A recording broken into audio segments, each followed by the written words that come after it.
wa Tanzania, kazi endelee, kazi na utu, tunasonga mbele.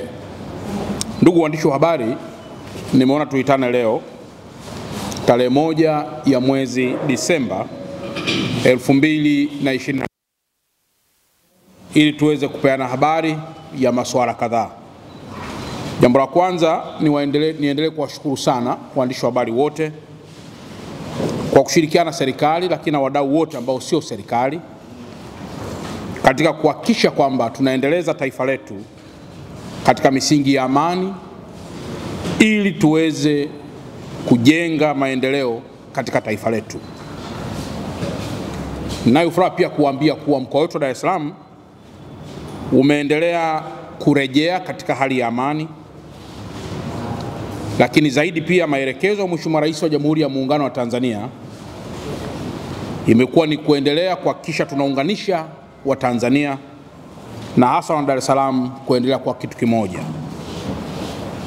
Maelekezo pia katika ziara kadhaa zilizofanywa na Waziri Mkuu wa Jamhuri ya Muungano wa Tanzania yamekuwa pia ni kuhakikisha tunaendelea kukarabati miundombinu yote iliyoharibiwa, na pale ambapo huduma zilikuwa zimesimama, huduma hizo kuendelea sasa rasmi ili kuendelea kuhudumia Watanzania kama vile mabasi ya mwendokasi na huduma zinginezo.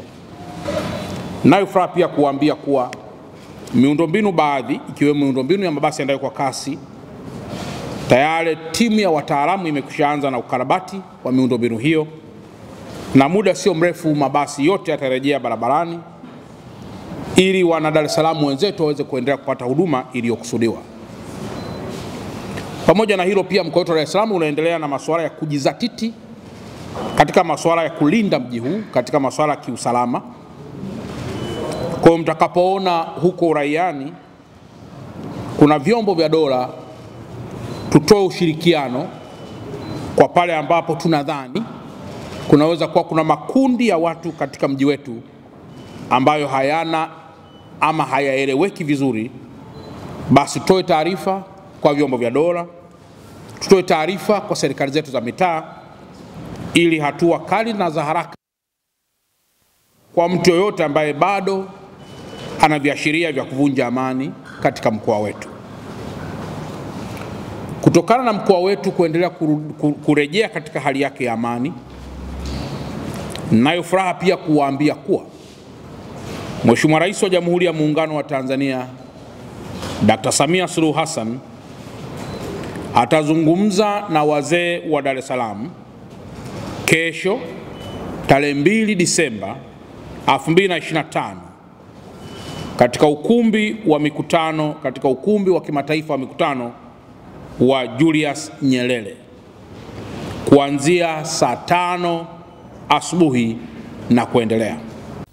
Mheshimiwa Rais wa Jamhuri ya Muungano wa Tanzania Dr. Samia Suluhu Hassan atazungumza na wazee wa Dar es Salaam kesho tarehe 2 Disemba 2025 katika ukumbi wa kimataifa wa mikutano wa Julius Nyerere kuanzia saa 5 asubuhi na kuendelea. Mheshimiwa Rais katika kuzungumza na wazee wa mkoa wa Dar es Salaam atatumia pia nafasi hiyo kuhutubia taifa. Nitoe rai kwa wana Dar es Salaam na kwa Watanzania wote kumsikiliza Mheshimiwa Rais atakapokuwa akizungumza na wazee wa mkoa wa Dar es Salaam. Hii ni moja ya hatua kubwa anayoichukua Mheshimiwa Rais wa Jamhuri ya Muungano wa Tanzania ili kuhakikisha nchi yetu si tu inaendelea kurejea katika amani, lakini pia inaendelea kwa kitu kimoja, inaendelea kujenga taswira njema ndani na hata nje ya taifa letu, lakini inaendelea pia kukuza na kuimarisha diplomasia yake, ikiwa pamoja pia na kuhakikisha nchi yetu inaendelea kuwa kivutio cha uwekezaji kwa mataifa yote. Aidha, Mheshimiwa Rais katika kuhutubia huko ataambatana pia na wageni wengine wengi wakiwepo viongozi wa serikali, pamoja na viongozi wasio watumishi wa umma ambao watakuwa pia na mchango mkubwa katika mkutano huu. Ndugu waandishi wa habari,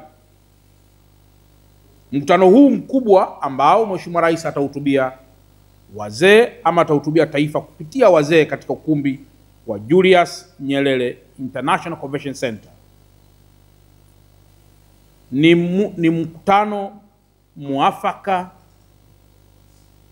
unaorejesha matumaini na kuendelea kuponya pale ambapo Watanzania waliumia.